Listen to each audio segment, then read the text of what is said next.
좌우 앞뒤 인사 나누시겠습니다. 주님이 우리를 위하여 오셨습니다. 라고 고백합시다. 오셨습니다. 성탄의 밤입니다. 이 거룩한 밤, 오늘 누가는 우리에게 예수님의 탄생 이야기를 들려줍니다. 오늘 저녁 그리고 내일 본문 동일하게 누가복음 2장의 말씀으로 함께 메시지를 전하려고 합니다. 어쩌면 우리는 아기 예수의 탄생, 그러니까 예수님의 복음서의 흔적을 보고 유명한 화가들이 그려놓은 그림을 보신 적이 혹시 있으실까요? 뭔가 그 안에 신비스러움을 담아내려고 애쓴 흔적들이 참 많이 느껴지죠. 뭔가 빛이 임하는 것 같고 뭔가 거룩한 듯한 느낌. 하지만 어쩌면 그것은 우리의 기대일지 모르겠습니다. 오늘 본문을 자세히 들여다보면 그 당시 예수님이 탄생하셨던 시대가 결코 그렇게 낭만적인 그림이 아니다라는 것을 우리는 쉽게 알 수가 있죠. 오늘 본문에는 두 개의 거대한 평화가 등장합니다. 이 두 개의 평화가 충돌하고 있습니다. 충돌. 첫 번째는 이 땅을 다스린다라고 하는 땅의 대표, 주자가 되는 황제가 만든 평화입니다. 또 다른 하나는 하늘의 하나님이 선포하신 평화입니다. 오늘 우리는 이 두 평화의 사이에서 우리가 평생 쫓고 있는 평화는 과연 무엇일까? 이 질문을 함께 던져보고 함께 생각해 보겠습니다. 오늘 본문 1절은 이렇게 시작합니다. 그때에 가이사 아구스도가 영을 내려 천하로 다 호족하라 하였으니. 가이사 아구스도, 그는 로마의 첫 번째 황제입니다. 기원전 27년 로마의 끔찍한 내전을 끝내고 소위 팍스 로마나, 즉 로마의 평화를 이룩했던 영웅과 같은 존재이죠. 기원전 9세기에 튀르키예에서 발견된 프리예네라는 달력 비문이 있습니다. 그 비문을 보면 거기에 쓰여진 그 문구 안에 당시 사람들이 이 로마 황제를 어떻게 생각했는지를 알 수 있는 대목이 기록됩니다. 거기에는 이렇게 적혀 있습니다.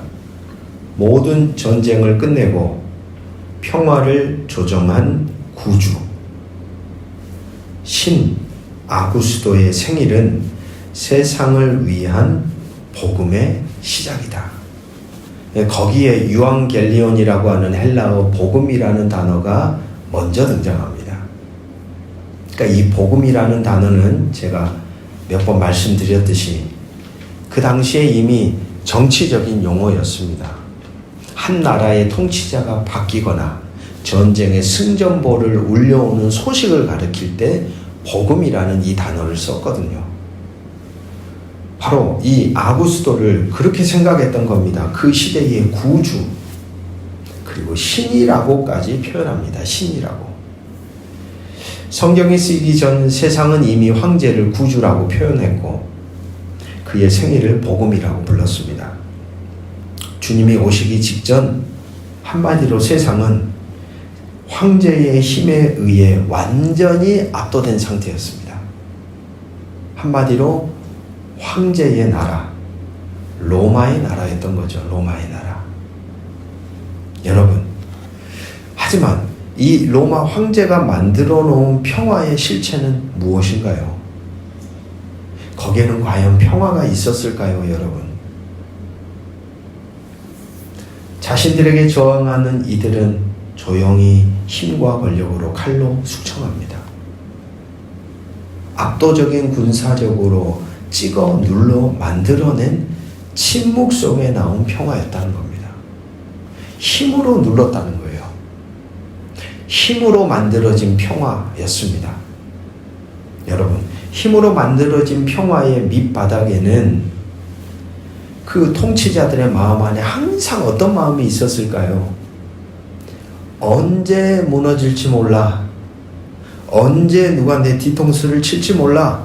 언제 또 다른 힘을 가진 이들이 나의 뒤에 칼을 꽂을지 몰라 라고 하는 이 불안과 두려움이 늘 이 통치자의 마음 안에 있었다라는 거죠.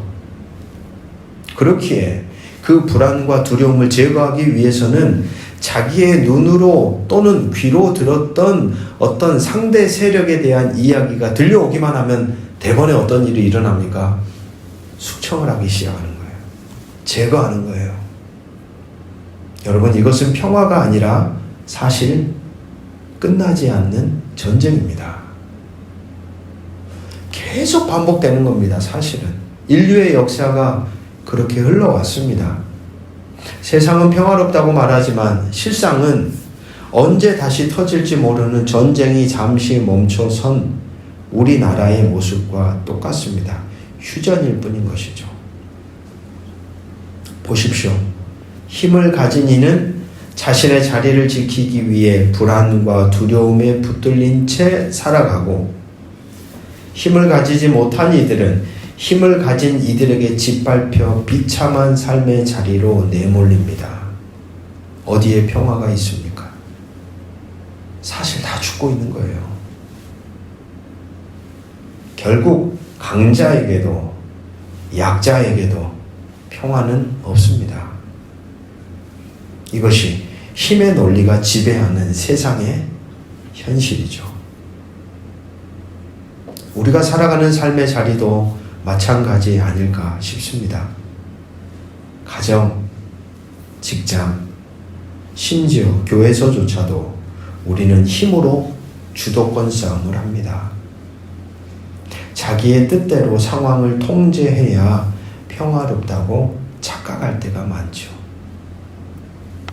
내가 돈이 좀 있으면, 내가 좀 힘이 좀 있으면, 내가 능력이 좀 있으면 평안할 텐데. 그러나 여러분, 우리는 기억해야 합니다. 이렇게 힘으로 짓누르는 평화는 사실 가짜입니다. 그건 역시 평화가 아니라 잠시 총성을 멈춘 휴전일 뿐입니다.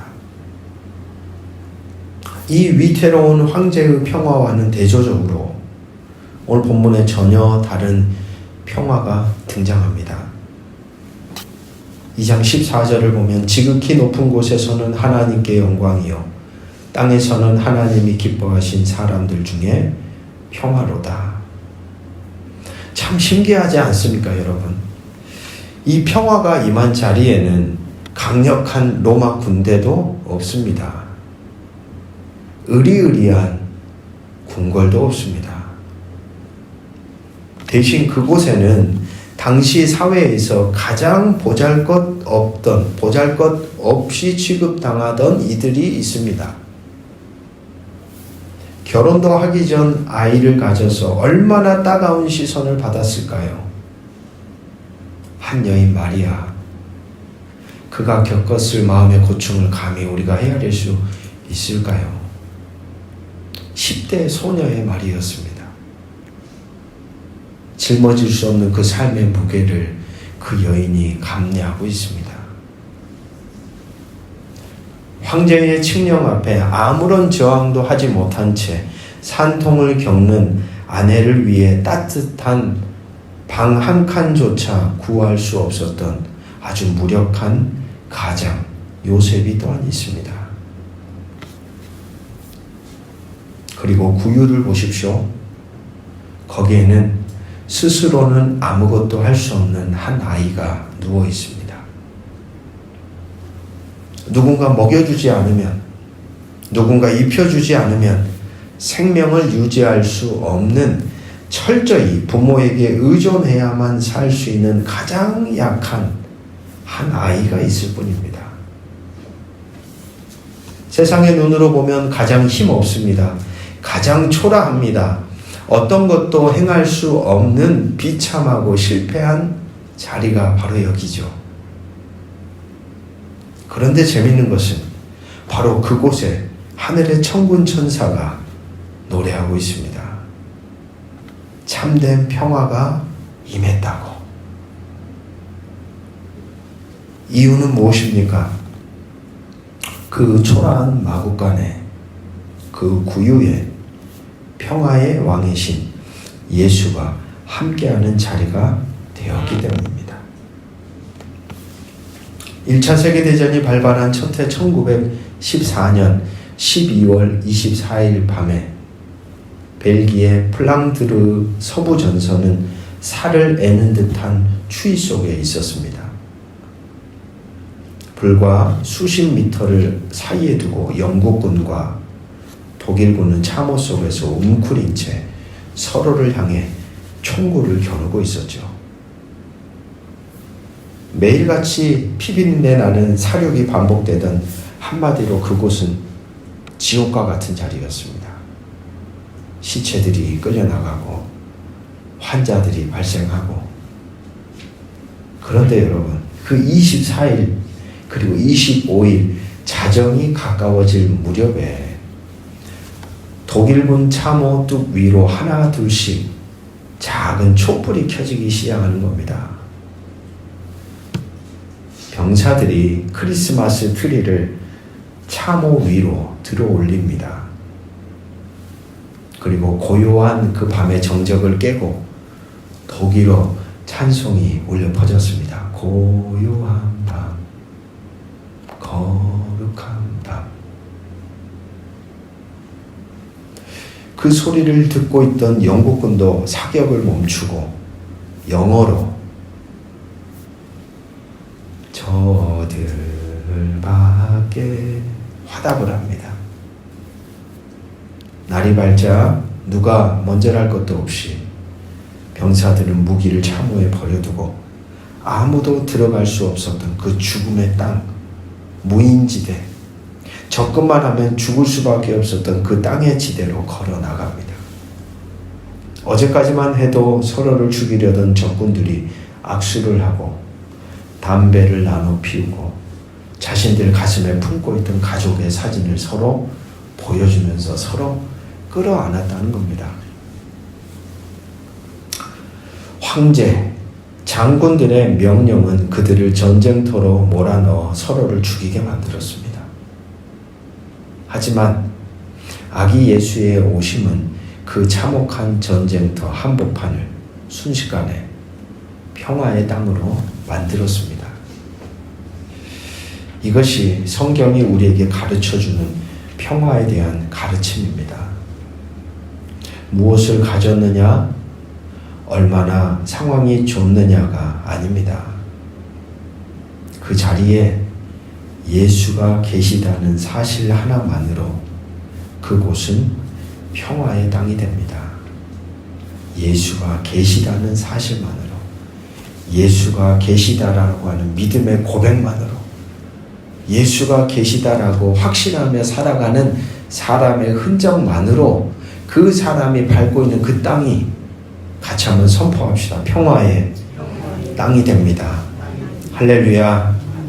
예수님과 함께하는 시간, 장소, 만남, 상황, 여건, 그 어떤 것도 예외는 없습니다, 여러분. 온통 평화를 잃어버린 채 불안에 떨고 있는 우리의 일상과 비참한 삶의 자리를 향하여 어찌 보면 참으로 놀랍고 충격적인 선언을 합니다. 다른 조건은 필요 없다. 너가 선 자리가 어떤 자리이느냐, 그건 중요하지 않다. 예수와 함께하는 곳이면 충분하다. 예수님이 함께하시면 그곳이 어디든 하나님 나라가 됩니다. 우리가 죽음 앞에 서 있을 때에도, 우리가 저 깊은 절망의 나락에 떨어져 있을 때에도, 자주 하는 찬송과 가사가 떠오르죠. 높은 산이 거친 들이 그 어디나 하늘나라, 그 어디나 하늘나라. 여러분, 그렇다면 이 평화를 누리는 비결은 무엇일까요? 오늘 본문에 등장하는 마리아, 요셉, 구유, 목자들을 떠올려 보십시오. 하나같이 힘없고 변두리에 있고 냄새나는 존재들. 그런데 이들이 성탄의 주인공이 되었습니다. 이유는 무엇입니까? 딱 하나입니다. 그들이 모두 예수 그리스도를 가리키고 있었기 때문입니다. 인생을 살아가다 보면 자꾸 우리 안에 그런 마음이 생겨납니다. 그리고 세상은 우리에게 자꾸 그걸 요구합니다. 나를 가리켜라고, 나를 높여라고, 나를 보여주라고. 인생은 내가 누구를 가리키느냐에 따라 가치가 달라진다고 생각합니다. 내가 누구를 가리키는가? 끊임없이 나 좀 봐주세요. 내 능력을 인정해 주세요. 내 성취를 찬양해 주세요.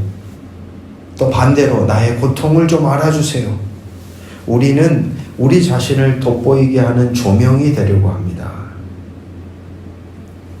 그러나 여러분, 스스로 빛을 내지 못하는 우리가 조명이 되려고 할 때 인생은 고달파지기 시작합니다. 우리 안에 빛이 없습니다. 우리 안에 빛을 낼 수 있는 요소가 없단 말입니다. 근데 자꾸 빛을 낼 수 없는 우리가 빛을 내려고 내 자신에게 집중한다는 거예요. 밤하늘의 달을 생각해 보십시오. 달은 스스로 빛을 내지 못합니다. 거대한 암석 덩어리에 불과하죠. 하지만 달이 태양을 정면으로 바라보고 그 빛을 반사할 때 캄캄한 밤을 비추는 가장 아름다운 존재가 됩니다. 참 신기하지 않습니까? 이러한 진리를 가장 강렬하게 보여주는 그림이 하나 있습니다. 약 500년 전 독일의 거장 마티아스 그리네왈트라고 하는 화가가 그린 이젠하임 제단화입니다. 여러분이 보시는 바로 저 그림입니다. 한 사람이 서 있지요. 이 제단화라는 건 뭐냐면요. 그러니까 중세 시대는 성경책 자체를 구입하기가 어려운 시대였습니다. 한 권에 막 3억 했거든요. 두루마리로 되어 있어서. 그러니까 아무도 이건 살 수가 없어요. 사제들조차도 종이 쪼가리를 써서 볼 수 있을 정도로. 그러다 보니까 예배당, 바로 예배당 이 뒤에 이 면에다가 제단하라 해가지고 이제 복음서나 여러 가지 성경의 그림을 그려서 담아가지고 이걸 딱 덮어 놓습니다. 예배 때가 되면 이걸 쫙 펼쳐 놓으면 한 4조각으로 붙여져 있거든요. 그러니까 글자를 성경을 마주할 수 없는 사람들이 많았던 시대에 복음의 메시지를 전하기 위해 그려놓은 그림이 바로 제단화입니다. 바로 저 그림도 제단화의 한 장면입니다. 이 그림은 사실 미술관이 아니라 당시 지독한 피부병으로 죽어가던 환자들이 모여있던 병원 예배당에 걸려 있었습니다. 매일 고통 속에 신음하는 환자들은 예배 때마다 고개를 들어 이 그림을 바라보았지요. 무슨 생각을 했을까요? 그림 오른쪽에 인물을 주목해 보십시오. 누구입니까? 세례 요한입니다. 그런데 무언가 특별한 점이 보이지 않으신가요? 그의 검지 손가락이 유난히도 긴 것처럼 보이지 않습니까? 이 가리키고 있는 것. 비정상적일 만큼 길고 아주 힘이 있게 그려져 있습니다. 화가는 의도적으로 이 손가락을 강조합니다. 이 손가락이 가리키는 곳, 그 끝에는 십자가에 달리신 예수님이 계십니다. 마치 웅변하듯 외치는 것 같습니다. 보라, 세상 죄를 지고 가는 하나님의 어린 양이로다. 바로 저 요한의 발치에는 피 흘리는 어린 양이 있고 그 피가 성배에 담기고 있습니다. 고통받던 환자들은 저 손가락을 따라가며 깨달았습니다. 나의 이 끔찍한 고통보다 더 크신 주의 사랑이 저기 있구나. 내가 십자가를 바라볼 때 주의 보혈이 나를 덮으시는구나. 그리고 요한의 어깨 너머에 붉은 글씨로 쓰인 라틴어 문구가 희미하게 쓰여져 있습니다. 요한복음 3장 30절 말씀입니다. 그는 흥하여야 하겠고 나는 쇠하여야 하리라. 이것이 바로 오늘 우리가 가슴에 새겨야 할 성탄의 고백이라는 생각이 듭니다. 성도 여러분, 이 그림을 그린 화가는 요한의 모습은 아주 사실적이고 크게 그렸지만 정작 자신의 이름은 그림 구석에 아주 작게 남겼다고 합니다. 자신도 요한처럼 숨고 오직 그리스도만 드러나길 원했기 때문이 아니었을까. 오늘 우리의 삶도 세례 요한의 저 손가락을 담기를 원합니다. 세상이 우리를 주목할 때, 사람들이 나를 인정해 줄 때, 사람들이 나를 높여줄 때, 우리가 아닌 우리 뒤에 계시는 예수님을 보여주는 삶, 내가 작아짐으로써 주의 영광이 온전히 드러나는 복된 삶이 되시기를 주의 이름으로 축복합니다. 누가는 말합니다. 잘 보라고. 스스로 빛을 낼 수 없는 이 초라한 마구간과 목자들과 마리아와 요셉과 구유가 어떻게 빛이 나고 있는지를 잘 보라고 말입니다. 그들 안에 대단한 것이 있어서가 아닙니다. 그들의 삶이, 그들의 손가락이 오직 예수 그리스도를 가리키고 있었기 때문입니다. 그들의 존재 안에 하나님의 영광이 반사된 것입니다. 말씀을 맺습니다. 세상은 여전히 힘과 소유로 평화를 소유하라고 우리를 다그칩니다. 더 높은 곳으로 올라가 가이사가 되라고 우리를 유혹합니다. 그러나 그 평화는 유통기한이 참 짧습니다. 언제 깨질지 모르는 휴전 상태입니다. 예수님이 오신 곳, 그분이 계신 자리에 임하는 평화는 다릅니다. 그것은 힘으로 누르는 평화가 아니라 함께하는 평화이며 낮은 곳으로 스며드는 평화입니다. 사랑하는 말씀의 동역자 여러분, 우리가 얼마나 강한가, 우리가 얼마나 많이 가졌는가는 중요하지 않습니다. 그보다 더 중요한 것은 오늘 우리의 삶이 예수를 가리키고 있는가. 이것이 우리 존재를 빛나게 하는 유일한 삶의 기준임을 기억합시다. 오늘 이 성탄의 밤, 나를 드러내려는 헛된 욕망을 내려놓고 우리의 삶이 예수를 가리키는 거룩한 손가락이 되기를 소망합니다. 주님이 계신 그곳에 임하는 참된 평화를 이 밤에도 누리시기를 주 예수 그리스도의 이름으로 축복합니다. 함께 찬송가 108장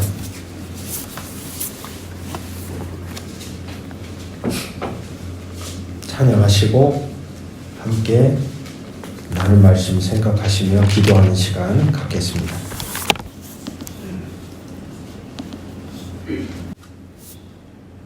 황제의 나팔 소리 요란하던 밤, 세상은 칼과 창으로 평화를 새겼으나 그것은 바람 불면 흩어질 모래성이었습니다.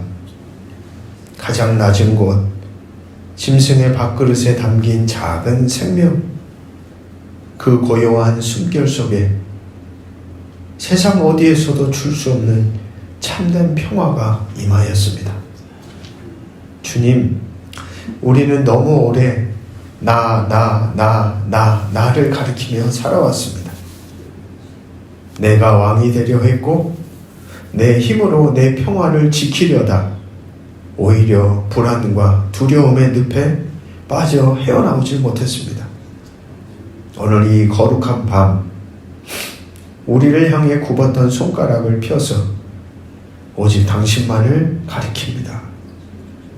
밤하늘의 달처럼 당신의 빛을 받아 비추는 존재가 되어 이제는 내 자랑이 아니라 당신의 사랑이 나의 인생 가운데 그리고 세상을 향해 흘러가게 하옵소서. 우리의 가난한 마음, 빈 방에 평화의 왕으로 오시옵소서. 주 예수 그리스도의 이름으로 간절히 기도드립니다. 아멘.